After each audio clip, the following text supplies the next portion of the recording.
Vamos a resolver el ejercicio 21 de la serie 3, que dice: dado el siguiente proceso a 65 grados centígrados y una atmósfera, bromo líquido a bromo gaseoso, a. Predecir, indicar las aproximaciones realizadas si la vaporización del bromo a 65 grados centígrados y una atmósfera es un proceso espontáneo. B.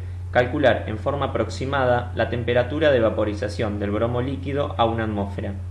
Y nos dan como dato la variación de entalpía del bromo gaseoso a 25 grados centígrados, la entropía del bromo líquido a 25 grados centígrados y la entropía del bromo gaseoso a 25 grados centígrados.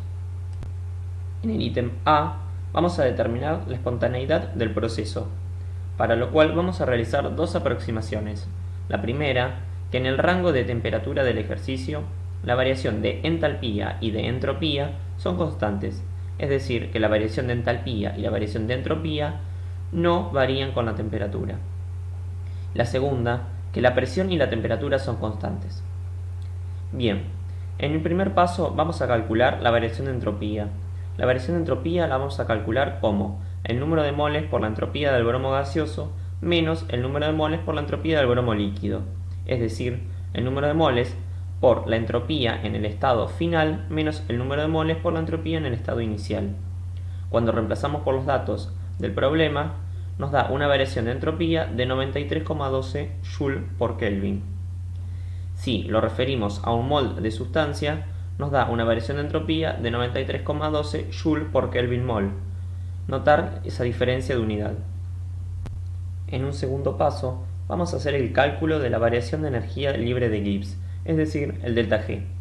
Este delta G nos permitirá determinar la espontaneidad del proceso siempre que la presión y la temperatura sean constantes. Es decir, que lo podremos utilizar como criterio de espontaneidad asumiendo presión y temperatura constantes. De otra manera, no lo podemos usar como criterio de espontaneidad. Para calcular el delta G, lo vamos a hacer como delta G es igual a la variación de entalpía menos la temperatura por la variación de entropía. La variación de entalpía era dato, la temperatura era dato, eran 65 grados centígrados que, pasados a Kelvin, son 338 Kelvin. Y la variación de entropía la calculamos como 93,12 Joule por Kelvin mol. El 1 sobre 1000 simplemente es el pasaje de Joule a kilojoule. De esta manera, realizando los cálculos, nos da un delta G igual a menos 0,575 kJ por mol. Entonces, como la presión y la temperatura son constantes y la variación de energía libre de Gibbs es negativa, podemos afirmar que a 65 grados centígrados se trata de un proceso espontáneo. Quiero destacar nuevamente que la variación de energía libre de Gibbs la podemos usar como criterio de espontaneidad siempre y cuando presión y temperatura sean constantes. Esto deberán dejarlo en claro y explícito en los ejercicios. En el ítem B vamos a hacer el cálculo de la temperatura de vaporización, para lo cual vamos a calcular la temperatura a la que el delta G pasa de ser positivo a negativo. Para ello le vamos a pedir que el delta G sea exactamente igual a 0.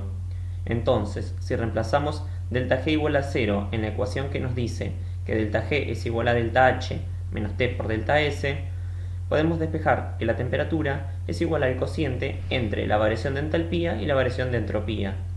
Reemplazando por los datos del ejercicio, nos da una temperatura de 332 Kelvin.